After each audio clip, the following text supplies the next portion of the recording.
Today, we're going to be financial detectives. We're diving deep into a company's initial public offering, or IPO document.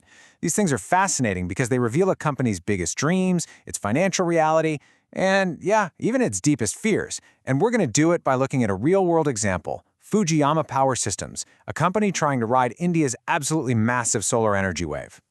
So let's get right into it. You see, every company that goes public has to release this huge document called a prospectus. And the wild thing about it is its split personality. On one hand, it's a sales pitch, right? It paints this amazing picture of the future, of incredible growth. But on the other hand, it's a legal document, and it's forced to list out literally everything that could possibly go wrong. It's where the dream meets a mandatory reality check. Okay, so before we can really dig into Fujiyama itself, we have to understand the world it's operating in. And right now, that world is basically India's solar gold rush. This massive opportunity, this clean energy boom, it's the entire foundation of the company's story. Just to get a sense of the scale here, look at this number. India's hunger for electricity is just exploding. The country's power requirement has shot up by nearly 70% in just a decade. That is a huge energy gap that has to be filled, and the government is pushing really hard for that to come from clean energy. So, where's all this new energy going to come from? Well, this chart tells the story. We're looking at a projected four-fold increase in solar capacity in less than a decade. That's not just growth, people, that's an explosion. This is the giant wave that a company like Fujiyama is hoping to ride. Simply put, the market is massive, and it's growing at an incredible pace.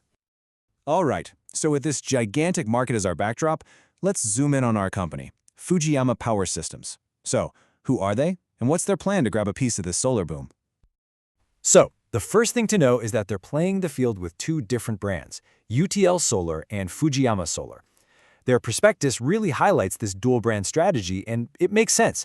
It lets them target pretty much everyone, from individual homeowners all the way up to huge industrial projects. So what do they actually make? Well, at its heart, Fujiyama is a manufacturer. The prospectus goes into detail about the huge variety of solar panels they produce, everything from little 40-watt models to seriously powerful 670-watt versions. These are the real workhorses of the solar revolution, the things you see on rooftops and in massive solar farms. But, and this is super important, they're not just a panel company. They also make what you could call the brains of the system, the inverters that turn sunlight into electricity you can actually use, and the batteries to store it. This makes them a kind of one-stop shop for solar, which they see as a huge competitive advantage. Okay, now for the part that really gets investors excited, the numbers. This table pretty much lays out the whole growth story they're trying to sell. Their sales are on track to triple in just 3 years. But look at the net profit. It's projected to grow more than 5 times in that same period. This is the absolute heart of their promise, the bull case for why you should invest. And here's another way to look at that incredible speed. A 76% compound annual growth rate in net profit. That is just staggering. This isn't slow and steady wins the race. This is a rocket ship. The message from this chart is simple. We are growing incredibly fast. So they're growing like crazy, but why go public now? What do they need the money for? Well, that's the whole point of an IPO, isn't it? It's all about raising fuel for that rocket ship to take things to a whole other level. And just a super quick refresher here, an IPO is when a private company sells its shares to the public for the very first time. It's a huge deal. The company gets this massive injection of cash to grow, but the trade-off is they now have to deal with intense public scrutiny and answer to a whole world of new shareholders. So, what's Fujiyama's big plan for all this cash? The prospectus is crystal clear. They're planning to use a huge chunk of it, we're talking 1,800 million rupees, to help build a brand new factory.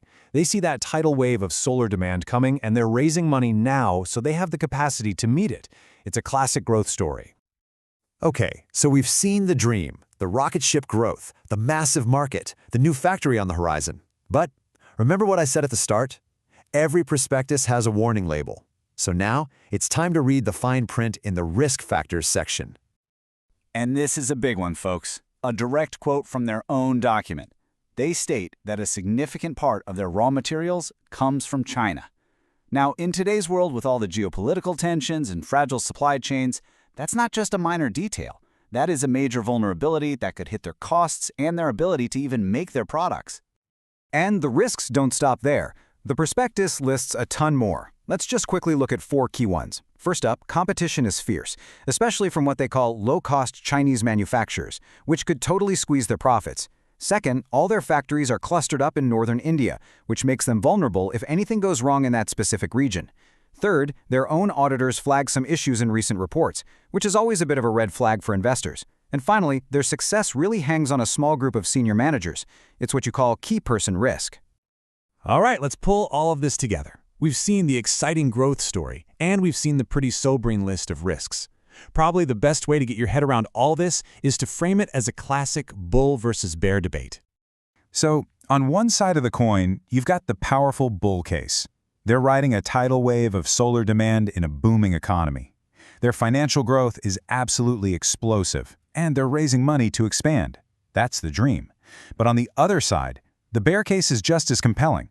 Their dependence on China for supplies, the fierce competition that could crush their margins, and the risks in their operations. It really boils down to this. The opportunity is massive, but the risks are just as significant. And that right there brings us to the fundamental question facing not just this IPO, but really any high-growth company out there.